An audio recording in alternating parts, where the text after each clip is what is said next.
So in today's topic, we are going to talk about the transport of gases. जैसे कि RBC और lungs के through gases कैसे transport होते हैं, that is the topic which we are going to talk.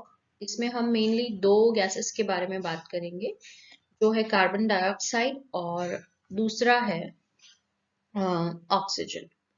So let us start with. Now we all know that these gases get transported through the blood. So blood main medium है जिसके through transport होता है carbon dioxide और oxygen का. तो almost 97% of oxygen जो है that is transported through RBC. ठीक है. और आरबीसी में भी पर्टिकुलरली कौन ट्रांसपोर्ट करता है? It is transported through haemoglobin. So, okay, I'll write over here in a short HB. HB का मतलब होता है हीमोग्लोबिन. तो मैक्सिमम ऑक्सीजन का जो ट्रांसपोर्ट होता है वो कौन करता है? It is done through RBC और आरबीसी में भी पर्टिकुलरली हीमोग्लोबिन. अब नेक्स्ट जो 3% ऑफ ऑक्सीजन रहा, okay, that is transported through the plasma. तो ब्लड का जो लिक्विड पार्ट होता है उससे ट्रांसपोर्ट होता है rest of the 3% of oxygen. So here you need to remember that 97% of oxygen through RBC, उसमें भी हीमोग्लोबिन, और 3% जो होता है वो ब्लड प्लाज्मा के थ्रू होता है. अब हम बात करते हैं second point, that is carbon dioxide. तो कार्बन डाइऑक्साइड की अगर हम बात करें तो 20 to 25% ऑफ कार्बन डाइऑक्साइड वो आरबीसी के थ्रू ट्रांसपोर्ट होता है. 70% of what you can say carbon dioxide वो बाइकार्बोनेट्स के फॉर्म में होता है. This is a frequently asked question कि मैक्सिमम कार्बन डाइऑक्साइड का जो ट्रांसपोर्ट होता है वो कौन से फॉर्म्स में होता है और कैसे होता है. तो let me tell you that here the answer would be in the form of bicarbonates. Let me tell you it is in the form of bicarbonates. Please remember this. ठीक है. और rest 7% is in the blood plasma. तो blood plasma में बाकी का 7% transport carbon dioxide का होता है. So again I'm telling you it is very easy to remember. 20 to 25% of carbon dioxide through what you can say RBC, maximum as in the form of bicarbonates, and then less that is 7% is in the form of blood plasma. ये आपको याद रखना है. क्यों 7% ही होता है blood plasma के form में? तो we all know that blood में वाटर होता है. ठीक है. प्लाज्मा में वाटर होता है. तो वो वाटर अगर कार्बन डाइऑक्साइड के साथ मिक्स हो जाए तो वो एसिड बना देता है, that is known as H2CO3. I just write over here कि क्यों ब्लड प्लाज्मा में 7% ही. तो आई right CO2. Let's say CO2 transport हो रहा है, प्लस हम कहेंगे प्लाज्मा में वाटर बहुत होता है, 80 to 80% वाटर होता है. ठीक है. तो it is forming H2O and it results into the formation of acid that is H2CO3. ठीक है. तो H2CO3 अगर फॉर्म हो गया तो ये तो एसिड हो गया, बाइकार्बोनेट एसिड. तो ये जो एसिड है ये हमारे ब्लड की पीएच को एसिडिक बना देता है और इसकी वजह से हमारा ब्लड का पीएच ड्रॉप हो सकता है, एसिडिक बन जाता है. तो ज्यादा अगर ट्रांसपोर्ट हुआ तो ज्यादा ब्लड एसिडिक हो जाएगा. इसी वजह से प्लाज्मा में सिर्फ 7% ही ट्रांसपोर्ट होता है कार्बन डाइऑक्साइड का. बिकॉज अगर एसिड बन गया तो पीएच हमारे ब्लड का एसिडिक हो जाएगा, दैट मीन्स पीएच ड्रॉप हो जाएगा, कम हो जाएगा. ठीक है. वो 4.5 जैसा हो जाता है. तो इस वजह से ओनली 7% इज डिसॉल्व स्टेट में होता है.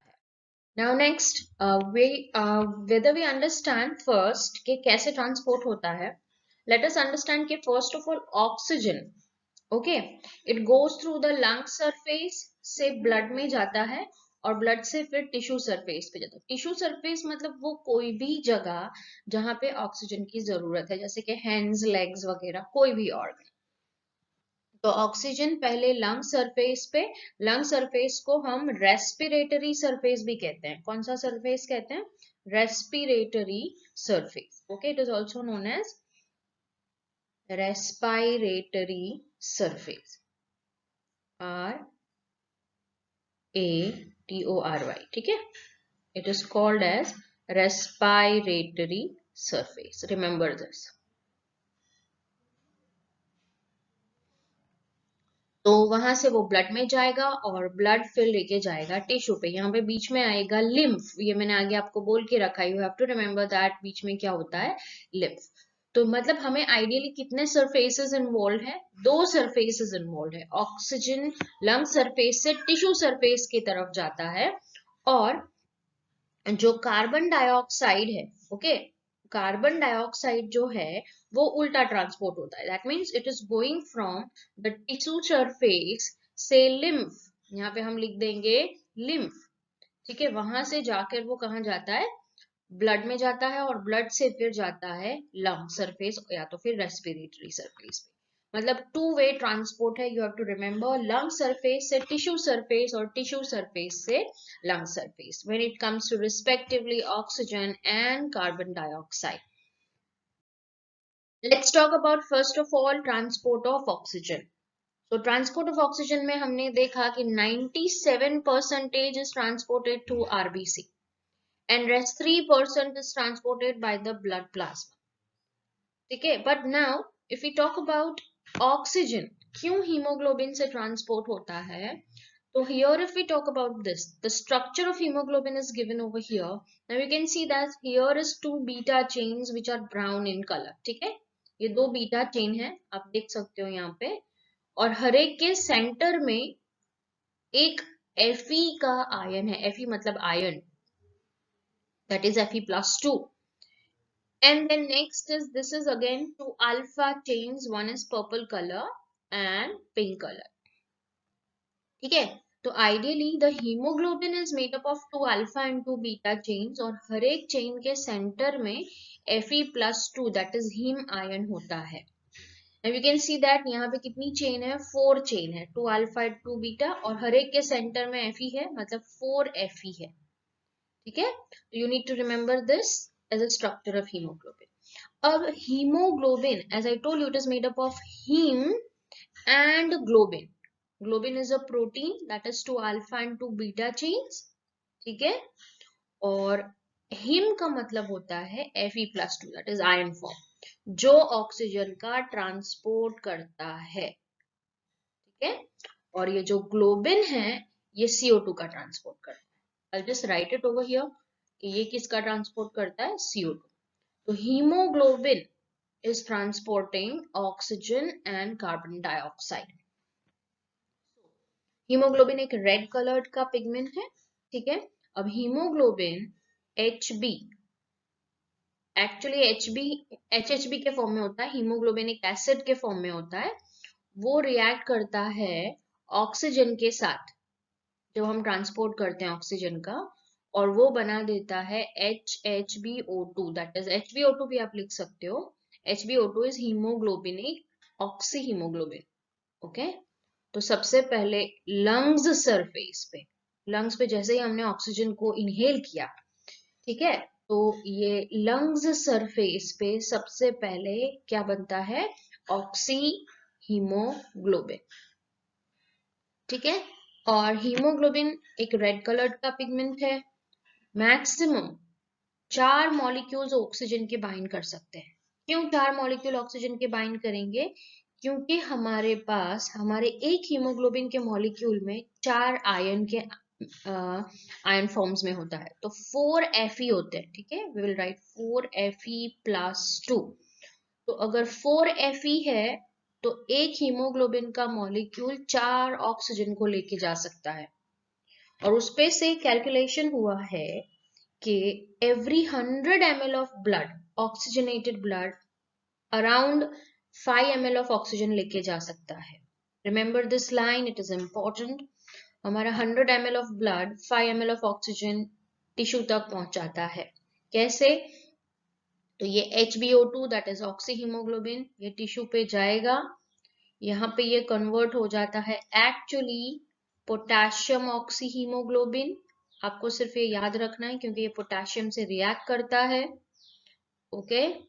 सो it is forming potassium oxyhaemoglobin, and then from this oxygen is given to the tissue surface, okay.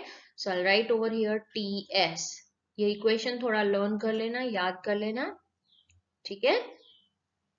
तो लंग सरफेस पे से हीमोग्लोबिन स्टार्ट हुआ, ऑक्सी हीमोग्लोबिन, फिर उसने बनाया ये K, that is potassium oxy haemoglobin, and then it is releasing oxygen at the tissue surface. Actually oxygen का transport ऐसे होता है। Now next, let us talk about one important topic, that is oxygen dissociation curve. Now अब ये जो oxygen dissociation curve है, ये हम अंडरस्टैंड करेंगे कि जब हम हीमोग्लोबिन कितना सैचुरेट हो रहा है ऑक्सीजन के साथ, कितने पार्शियल प्रेशर ऑफ ऑक्सीजन पे, ये हम प्लॉट करेंगे। यहाँ पे आप देख सकते हो कि this is the partial pressure of oxygen in mmHg, that is what it is PO2, right? This is PO2 and this is the percentage saturation of hemoglobin. ठीक है, हीमोग्लोबिन कितना सैचुरेट हो रहा है, कितना ऑक्सीजन को एक्सेप्ट कर रहा है, वो दिया गया है ना। अब हम देखते हैं कि इसमें इस कर्व को, तो अगर ये दो चीज को हम प्लॉट करते हैं तो हमें एक एस शेप का कर्व देखने मिलता है। यू कैन सी दैट ऐसे कुछ कर्व आपको मिल रहा है ऐसे, right? So this curve is known as a sigmoid curve or oxygen dissociation curve. It is also known as sigmoid curve or oxygen dissociation curve. Remember this. कि oxygen dissociation curve का shape क्या है? तो it is shaped as S-shaped, or you can say it is known as a sigmoid curve. Now ये oxygen का mainly, oxygen जब haemoglobin से bind करता है लंग सरफेस पे, ठीक है, तो कौन से फैक्टर पे ये डिपेंड करता है? ये डिपेंड करता है हीमोग्लोबिन कॉन्सेंट्रेशन पे, partial pressure of carbon dioxide पे, पार्शियल प्रेशर ऑफ ऑक्सीजन पे और टेम्परेचर पे। This is very important, can be asked in the exam कि किस चीज पे ऑक्सीजन का बाइंडिंग डिपेंड करता है। तो we will study over here and this is a topic only for NEET. अब आप बोर्ड के बच्चे भी इसको देख ही ले एक बार। हमने देखा कि ऑक्सीजन का जो डिसोसिएशन कर्व है, ठीक है, वो एस शेप है।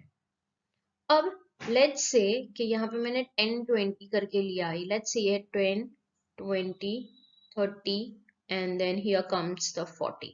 ठीक है, तो जब 40% what you can say partial pressure oxygen का 40 होता है, तब हीमोग्लोबिन इतना सैचुरेट हुआ होता है, लेट्स से 60% हुआ होता है। फिर जैसे जैसे हम बढ़ते हैं, लेट्स से कि पार्शियल प्रेशर, यहाँ पे एक पॉइंट लगा देते हैं, let's say the partial pressure is 80, ठीक है, तो यहाँ पे कुछ सैचुरेशन होगा, अगेन कुछ 90% जैसा होगा, लेट्स से 90 है तो यहाँ पे 95% हो जाएगा इस तरीके से। तो हमें जो कर्व मिलता है वो एक एस शेप कर्व मिलता है।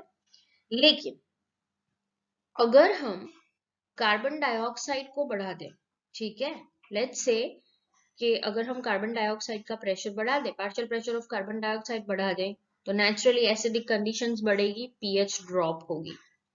2,3 डाइफॉस्फोग्लिसरिक एसिड, ये अगर हम बढ़ा दें या हम टेम्परेचर बढ़ा दें, ठीक है, मतलब कोई भी चीज अगर हम बढ़ा दें, तो ये जो पूरा कर्व है ये कहाँ शिफ्ट हो जाएगा? This will be getting shifted towards right side, इस तरीके। ओके, तो this curve will get down, it will be getting shifted towards right side this way, इस तरीके से ये कर्व राइट शिफ्ट ले लेगा।